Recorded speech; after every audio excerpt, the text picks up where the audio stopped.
குழுவினருக்காக நடைபெறக்கூடிய வாக்குச்சாவடி பயிற்சி மாநாட்டினுடைய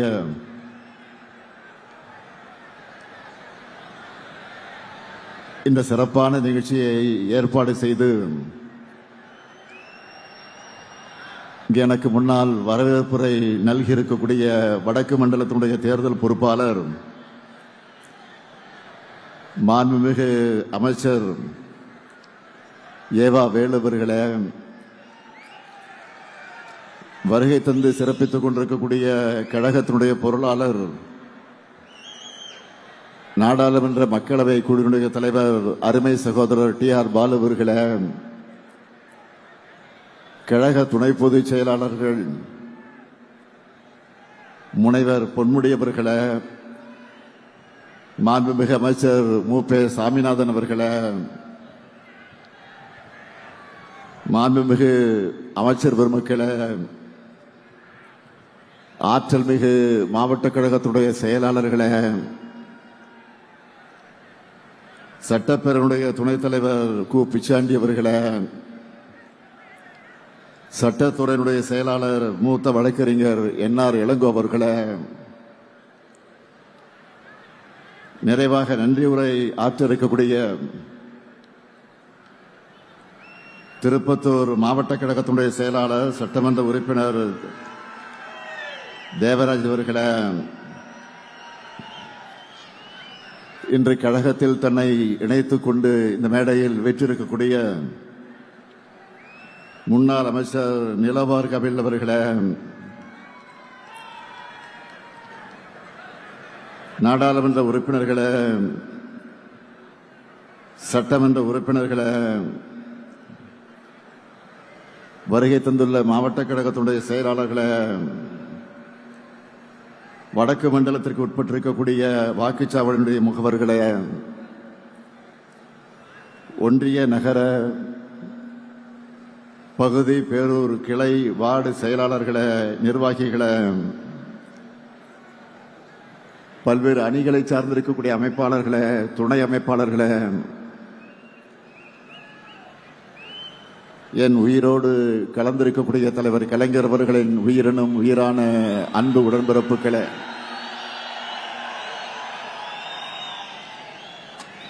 உங்கள் அனைவருக்கும் என்னுடைய அன்பான வணக்கம். கழகத்தோட வேர்களா, கழகத்துக்கும் மக்களுக்குமான உறவு பாலமா,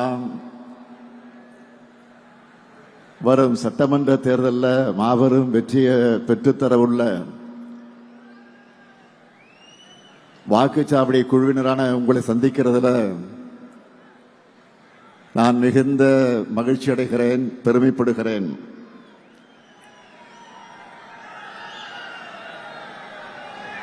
கருப்பு சிறப்பு துண்டோட தேர்தல் களத்திற்கு தயாராக இருக்கிற உங்களை பார்க்கும்போது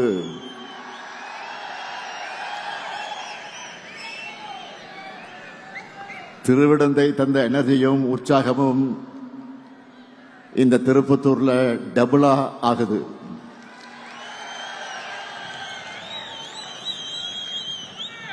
உங்க கான்பிடன்ஸ் லெவலை பார்க்கும்போதே அடுத்ததும் திமுக ஆட்சிதான் மக்கள் சொல்றது தெரியுது.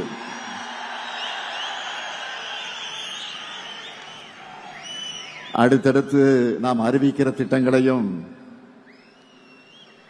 அடுத்து நடக்க போற மதுரை கோவை பயிற்சி கூட்டங்களையும் இந்த எனர்ஜியும் உற்சாகமும் கூடிக்கொண்டே போகும். அதுக்கு நான் கேரண்டி. வடக்கு மண்டல BLA 2 BLC BDA வாக்குச்சாவடி குழுவினருக்கான என் வாக்குச்சாவடி வெற்றி வாக்குச்சாவடி பயிற்சி நிகழ்ச்சி மாநாட்டை போல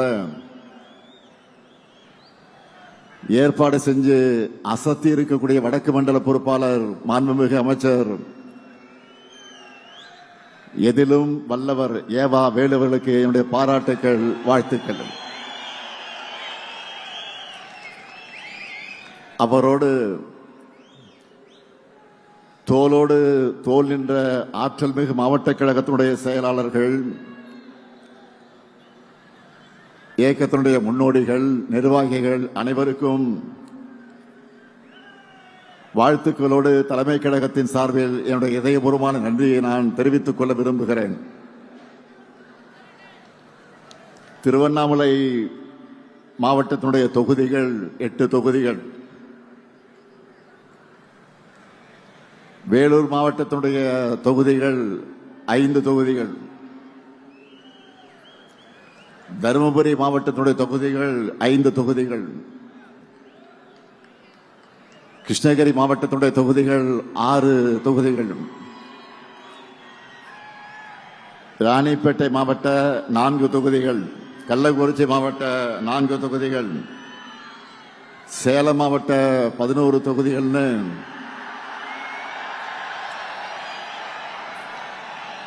இந்த மாநாட்டுக்கு வந்திருக்கக்கூடிய நீங்க உங்களுடைய 40 தொகுதிகளையும் மதச்சார்பற்ற முற்போக்கு கூட்டணி வெற்றி பெற வைக்க தயாராக இருக்கீங்களா? தயாராக இருக்கீங்களா? வடக்கு மண்டலத்தில் எல்லா தொகுதிகளையும் திமுக கூட்டணி வெற்றி பெற்றது என்ற செய்தி தான் ரிசல்ட் அன்னைக்கு டிவியில் நாம பார்க்கணும். நடந்து முடிஞ்ச நாடாளுமன்ற தேர்தலில் 100க்கு 100 வெற்றியை நாம பெற்றோம்.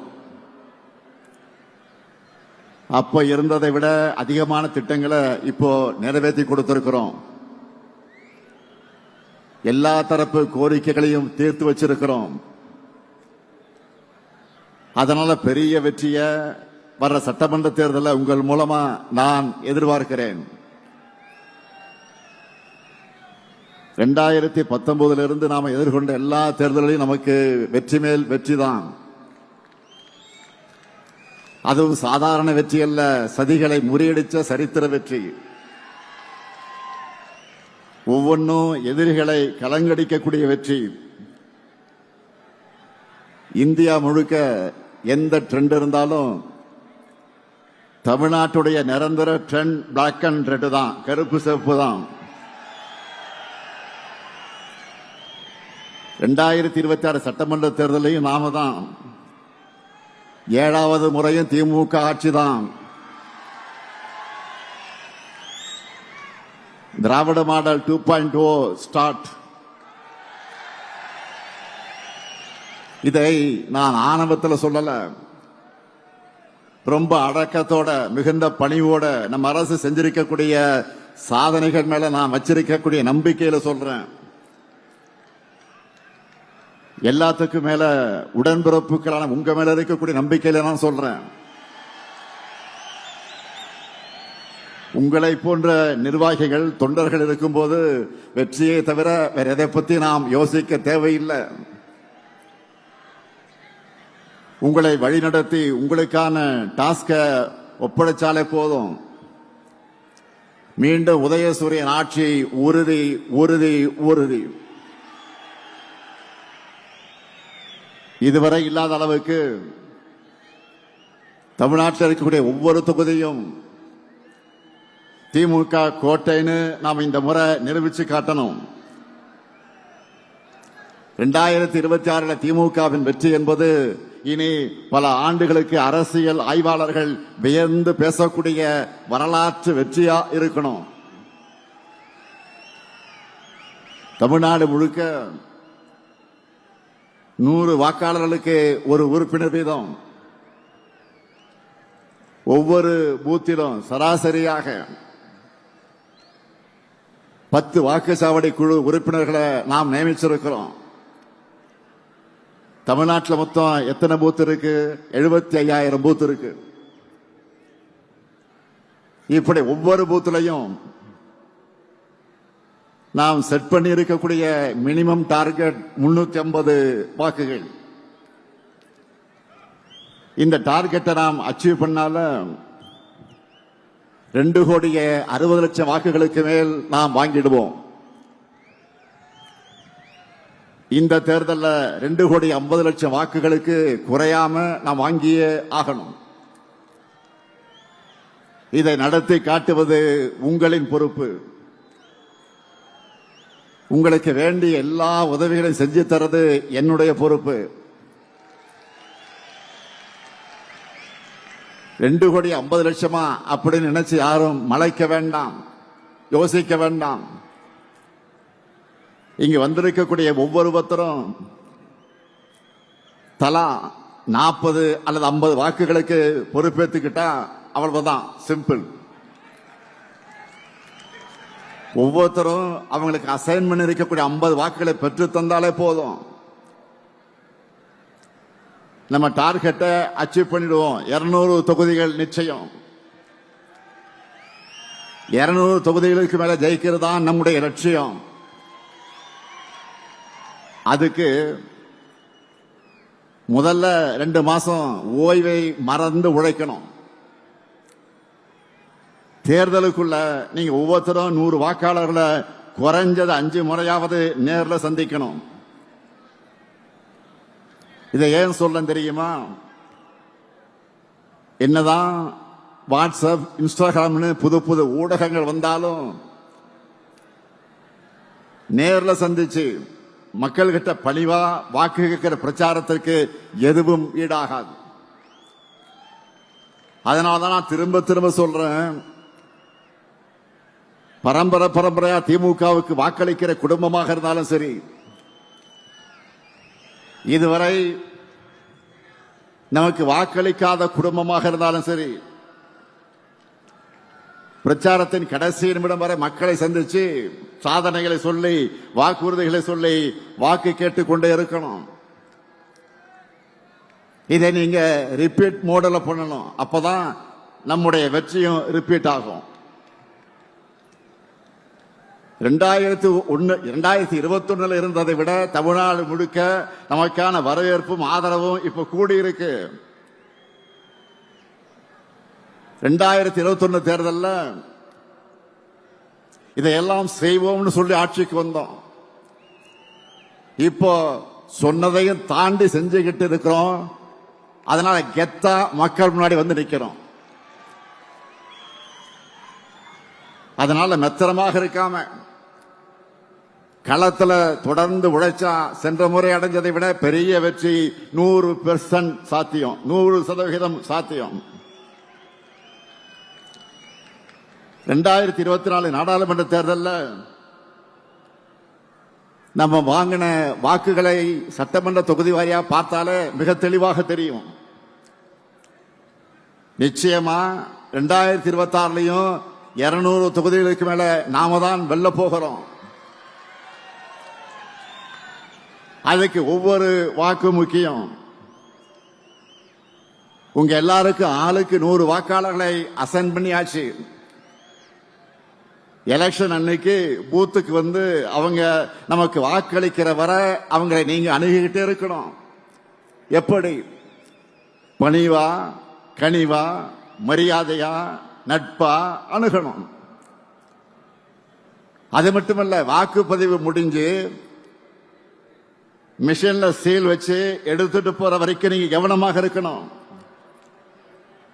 வீடு வீடா போங்க, சகஜமா உரிமையோட பிரச்சாரம் செய்யுங்க.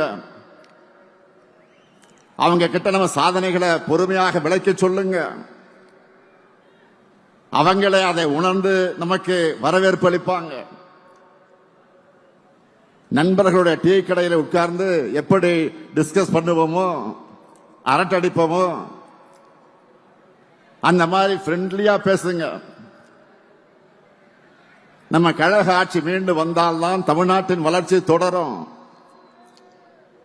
தமிழ்நாட்டினுடைய சுயமரியாதை காப்பாற்றப்படும் அவங்க மனசுல பதிய வையுங்க. குறிப்பா மாணவர்கள், இளைஞர்கள்கிட்ட அவங்களுக்காக நம்ம செஞ்சுட்டு வரக்கூடிய திட்டங்களை எடுத்து சொல்லுங்க. நான் முதல்வன், தமிழ் புதல்வன், புதுமை பெண், லேப்டாப் திட்டம் எல்லாத்தையும் நினைவூட்டுங்க. தனியார் தொழிற்சாலைகள் மூலம் மட்டுமே 38 லட்சம் வேலை வாய்ப்புகள் அவங்களுக்காக நாங்கள் உறுதி செஞ்சிருக்கோம்னு புரிய வையுங்க. இரண்டாம் நிலை நகரங்களில் கூட டைடல் பார்க், சின்ன சின்ன மாவட்டங்களை கூட சிப்காட், எல்காட் பூங்கா திறந்திருக்கிறோம்னு லிஸ்ட் எடுத்து காட்டுங்க. இதுக்காக உங்களுக்கு தேவைப்படுகக்கூடிய தகவல்கள் அடங்கின ஒரு புத்தகத்தை உங்க எல்லாருக்கும் நாங்கள் வழங்கி இருக்கிறோம். அதுல நம்மோட 5 ஆண்டு சாதனைகளை விளக்கி சட்டப்பேரவையில் நான் பேசின ஸ்பீச், அந்த பேச்சு தெளிவா இருக்கு. அதை முழுசா படிச்சு அதுல உள்ள திட்டங்களை ஒண்ணு விடாம மனப்பாடமே பண்ணிடுங்க.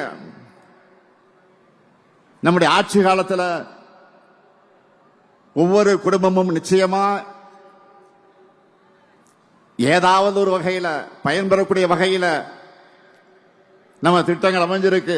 இந்த புத்தகத்தை தெளிவா அடங்கியிருக்கு. இதே போன்ற ஒரு புத்தகம் உங்கள் ஒவ்வொருவருக்கும் வழங்கப்பட்டிருக்கிறது. அவையெல்லாம் அவங்க வீட்டினுடைய ஒரு அங்கமாக இருக்கிற மாதிரி நோட்டீஸ் அடிச்சு கொடுங்க. அடுத்த 2 மாசம் எந்த பக்கம் திரும்பினாலும் எந்த வீட்டுக்குள்ள நுழைஞ்சாலும் அவங்க டிஎம்கே பிராண்ட் தான் தெரியணும். மறந்துடாதீங்க.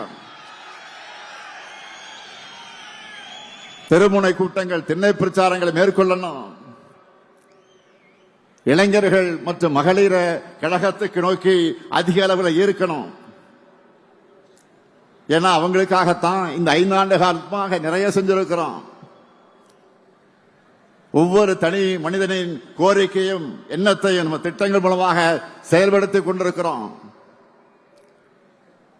கலைஞர் மகளிர் உரிமை திட்டம், காலை உணவு திட்டம், புதுமை பெண் திட்டம், தமிழ் புதல்வன் திட்டம், நான் முதல்வன் திட்டம், இல்லம் தேடி கல்வி திட்டம், எண்ணும் எழுத்தும் திட்டம், குறு சிறு நிறுவனங்களுக்காக கடன் உத்தரவாத திட்டம், கலைஞரின் அனைத்து கிராம ஒருங்கிணைந்த வேளாண் வளர்ச்சி திட்டம், கலைஞர் நகர்ப்புற மேம்பாட்டு திட்டம், உங்களுடன் ஸ்டாலின், நலன் காக்கும் ஸ்டாலின், மக்களை தேடி மருத்துவம், இன்னுயிர் காப்போம், நம்மை காக்க 48 இறக்குது. பாதம் காப்போம், இதயம் காப்போம், கலைஞர் கைவினை திட்டம், ஊட்டச்சத்தை உறுதிசை திட்டம், மகளிர் விடியல் பயணம், கலைஞர் கனவு இல்லம், அன்பு கரங்கள், அன்பு சோலை, தோழி விடுதிகள்.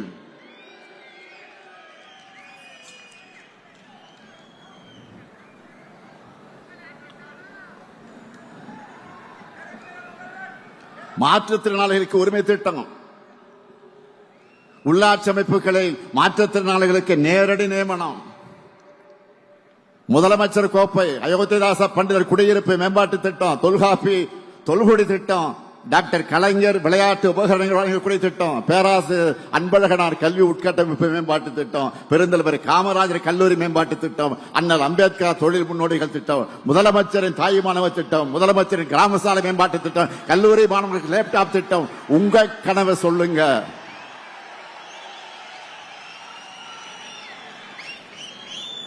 இறக்குது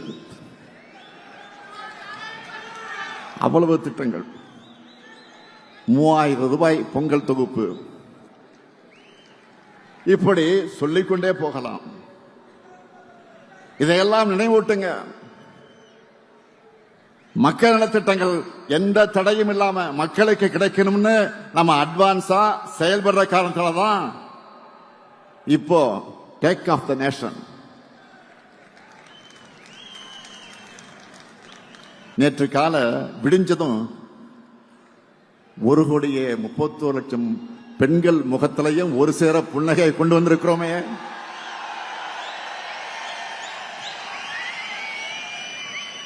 அவங்க காலையிலேயே கேட்ட முதல் ரிங்டோனே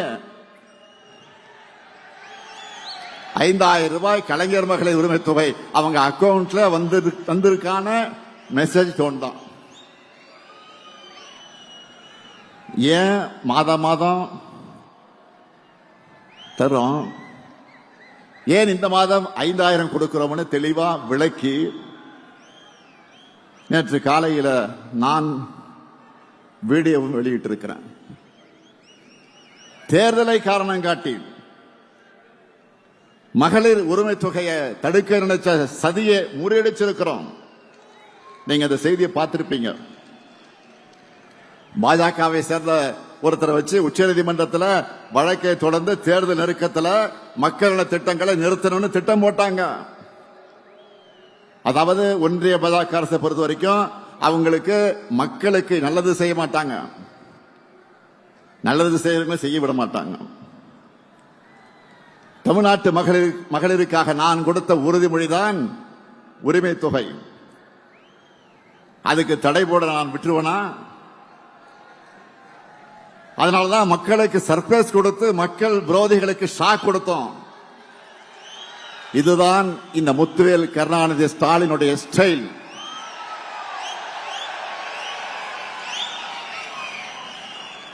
ஓரவஞ்சனைக்கும் வஞ்சகத்துக்கும் ஒருமுகம் இருந்தால் அதுதான் ஒன்றிய பாஜக அரசு. இதுவரைக்கும் தமிழ்நாட்டுக்குன்னு ஏதாவது ஒரு சிறப்பு திட்டம் அறிவிச்சிருக்கிறாங்களா? நான் திரும்ப திரும்ப கேட்டுக்கிட்டு இருக்கிறேன். முறையா பதில் சொல்ல இதுவரையில் பிரதமரோ உள்துறை அமைச்சரோ வரவில்லை. அதுக்கு பதில் சொல்ல முடியல. அது இதுதான், இது இதுதான், இது அதுதான், அது இதுதான் ஒதுக்கப்படுகிற நிதிகளை சொல்லிய ஏமாத்திட்டு இருக்காங்க. பாஜக தலைமையில் இருந்தும் இதுக்கு பதில் வரல. பாஜகவின் கிளை செயலாளராக இருக்கிறார் பழனிசாமி. பாஜக கிளை கழகம் ஆயிடுச்சு. இப்போ பாஜகவின் கிளை கழக செயலாளராக இருக்கக்கூடிய பழனிசாமி அவர்கிட்ட இருந்தாலும் பதில் வந்துச்சா?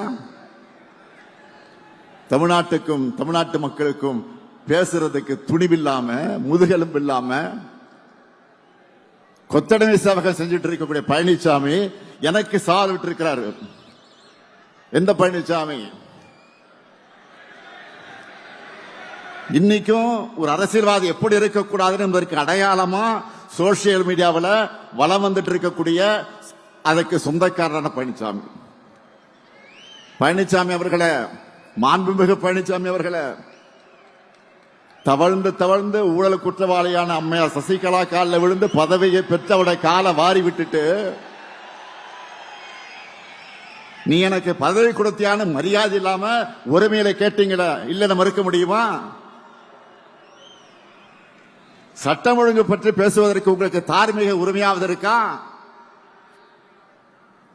உங்க கட்சியினுடைய உண்மையான பொதுச் செயலாளராக இருந்த அம்மையார் ஜெயலலிதா அவர்களுடைய கொடநாடு பங்களாவில் நடந்த கொள்ள, அதை தொடர்ந்து நடந்த மர்ம மரணங்கள், இதையெல்லாம் மறக்கடிச்சுட்டு நினைச்சிட்டு இருக்கீங்களா?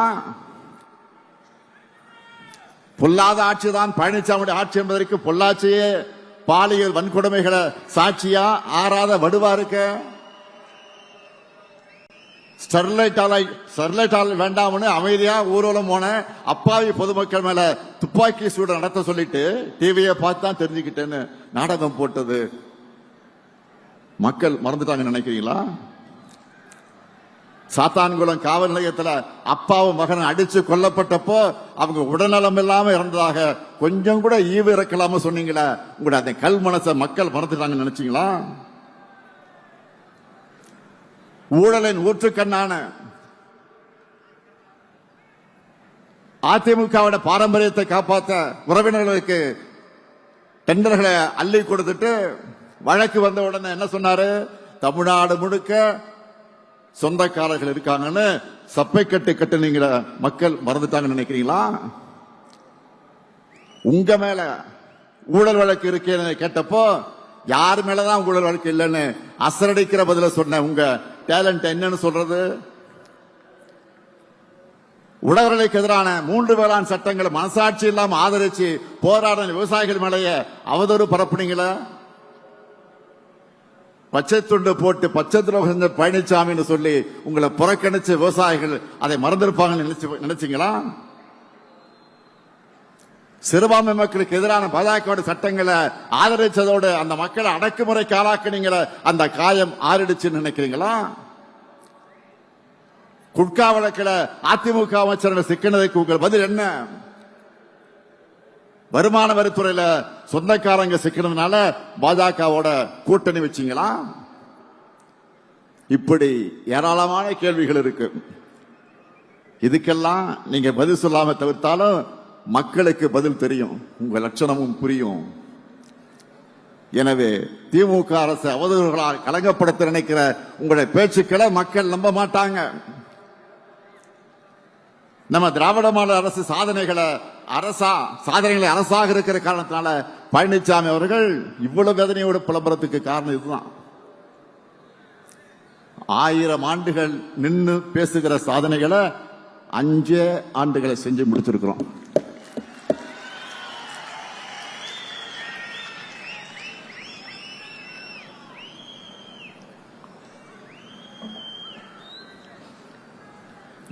யூடியூப்லையும் சோசியல் மீடியாக்களையும் பாருங்க. வடமாநில சேனல்கள்லாம் எப்படி இப்படி சாதனைகளை செய்யக்கூடிய அரசு இந்தியாவிலே இல்லைன்னு நம்ம திராவிட மாடல் அரசை பாராட்டி ஒரு சிறப்பான ஆட்சிக்கு அடையாளம் இதுதான் தமிழ்நாட்டு அரசுன்னு சொல்லி ஒரு எக்ஸாம்பிளா காட்டிட்டு இருக்கிறாங்க. நான் மட்டும் இல்ல, இங்க இருக்கிற ஒவ்வொருத்தரும் நெஞ்ச நிமிர்த்தி சொல்லலாம், தமிழ்நாட்டு வரலாற்றிலேயே நம்ம கவர்மெண்ட் மாதிரி சாதனைகள் செஞ்ச அரசே கிடையாது.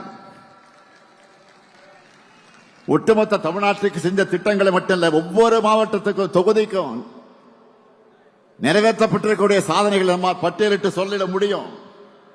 நல்லா புரிஞ்சுக்குங்க. நாம போராடுறது திராவிட முன்னேற்ற கழகத்துடைய வெற்றிக்காக மட்டுமல்ல, தமிழ்நாட்டுடைய வெற்றிக்காக. பாஜகவுடைய டப்பா இன்ஜின் முன்னாடி நம்முடைய திராவிட மாடல் சூப்பர் ஃபாஸ்ட் என்ஜின் ஒருபோதும் தலைகுனியாது.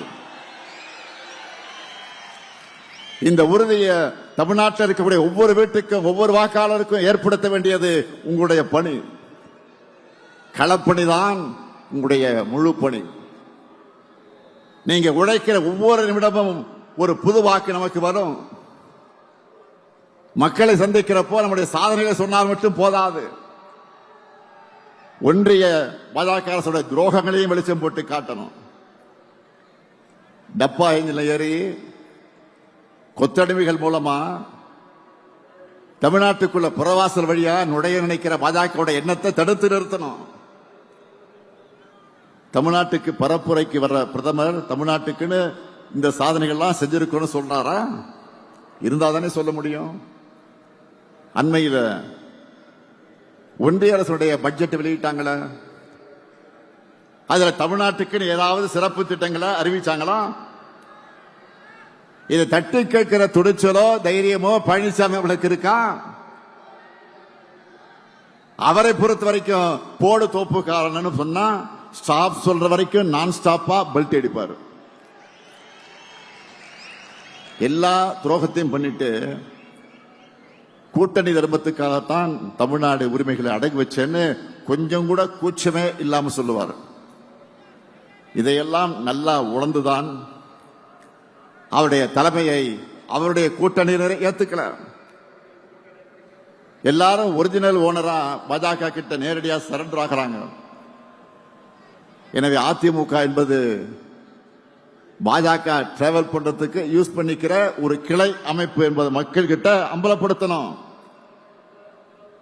தமிழ்நாடு என்ற பெயரையே மாத்திரன்னு துடிக்கிறவங்க தமிழ்நாட்டுக்குள்ள வந்தா அவங்களுடைய சதி திட்டங்கள் எப்படிப்பட்டதா இருக்கும்னு மக்களுக்கு நீங்க புரிய வைக்கணும். இந்த சதியை உணராம நம்மோட மதச்சார்பற்ற முற்போக்கு கூட்டணியை தவிர வேற யாருக்கும் வாக்களிச்சாலும் இன்னைக்கு நாம செஞ்சிட்டு இருக்கக்கூடிய அத்தனை திட்டங்களை நிறுத்திடுவாங்கன்னு மக்களுக்கு நீங்கள் புரிய வைக்கணும்.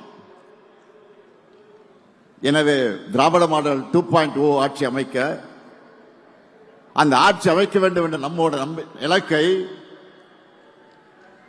நீங்க எல்லோரும் உங்க நெஞ்சங்களை ஏந்தி அந்த இலக்கை அடைய ஒற்றுமையா பணியாற்றணும். நம்ம இலக்கு எவ்வளவு? 200 தொகுதிகள். நம்ம இலக்கு எவ்வளவு? 200 தொகுதிகளை வெற்றி பெறணும்னா என்ன தேவை? ஓய்வில்லாத உழைப்பு. வேட்பாளரை அறிவிக்கிற பொறுப்பை தலைமை கழகம் பார்த்துக்கும். வெற்றி பெறக்கூடியவர் தான் வேட்பாளர், திறமை உள்ளவர் தான் வேட்பாளர். அவரை சட்டமன்றத்துக்கு அனுப்ப வேண்டியது உங்கள் கடமை. 7வது முறையும் கழக ஆட்சி அமைத்தது என்ற வரலாற்றை எழுத வீரியத்தோடு செயல்படுங்க. மீண்டும் சொல்லுகிறேன், தமிழ்நாடு அணியா டெல்லி அணியா என்ற இந்த ஜனநாயக போர்ல அரசியல் வெறுப்புகளுக்கு அப்பாற்பட்டு நம்முடைய தாய் தமிழ்நாட்டை காக்க அனைவரும் திமுக தலைமையிலான மதச்சார்பற்ற முற்போக்கு கூட்டணியை ஆதரிக்கணும். அதுக்கான அத்தனை கலப்பணையும் நீங்க இடைவிடாம செய்யணும். தொடர்ந்து வெல்ல உழைப்போம், மீண்டும் வெல்வோம், மீண்டும் மீண்டும் வெல்வோம், வெல்வோம் ஒன்றாக.